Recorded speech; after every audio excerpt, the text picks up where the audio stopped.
I've been here for 3 years. I came from Liberty University.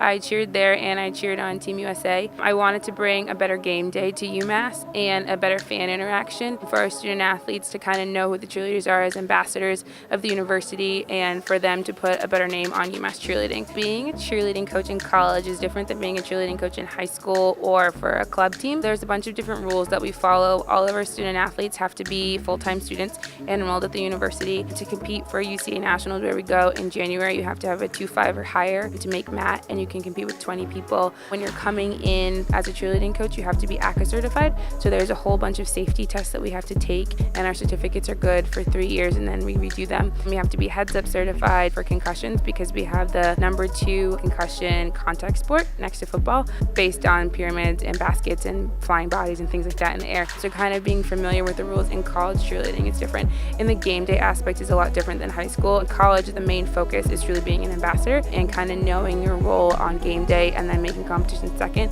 So I think that's a different outlook that a lot of coaches have to learn coming from all-stars in high school into college.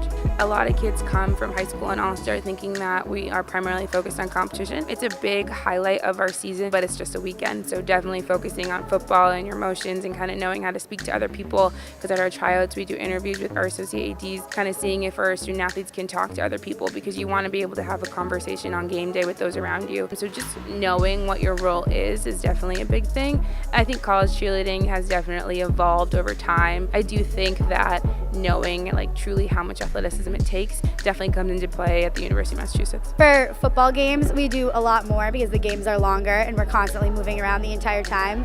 Basketball, it's really important that we have something good for the timeouts because we only go out onto the court twice. For football season, we learn sidelines, we can do pyramids, baskets. So the rules that you would have for football are different than basketball from a skill standpoint and just the fan interaction and the longer day. Basketball is generally shorter. We do easier stunts. You can't do pyramids or free releasing skills of basketball, but it's a more closed, intimate setting. Our cheerleaders, we want them to look perfect up close. So when they're talking to people and how close you're sitting in Mullins is just a little bit of a different view than McGurk or Gillette. And so we really want to make sure we focus in on the difference between basketball. We want our cheerleaders to know the difference in what fourth down is versus when you make a free throw. So they need to learn the game when they're coming in as freshmen for both basketball and football. To prepare for basketball games, it's during our national season, so we multitask between nationals and basketball games, and we choreograph timeouts, we practice what we're going to do on the sideline and what we're going to do for media timeouts. A nationals routine, it's a lot more intense than what we do on the sidelines of games. It's 2 minutes and 30 seconds of just nonstop moving,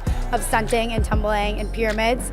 So we squeeze a lot more into it, and it's the hardest skills that we can do. We compete at UCA College Nationals every year in January, and we're in the Division 1A all-girl division. It's based on your football seeding, so because we're FBS, we compete against Alabama, Indiana, UNLV, USF, so the very best teams in the country compete in our division.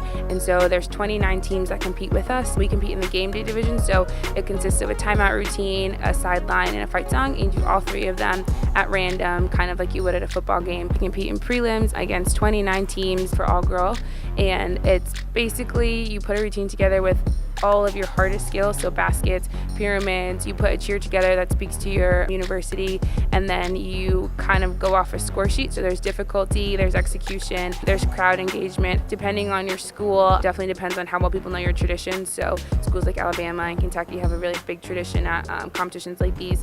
And so you get a score day one. Based on your score day one is if you make it to day 2. Since I've been here, we've made it to day 2 the last 3 years, and I want to make it to day 2 again. Come in top 10 the last 2 years, so I would definitely like to come in top 5 this year.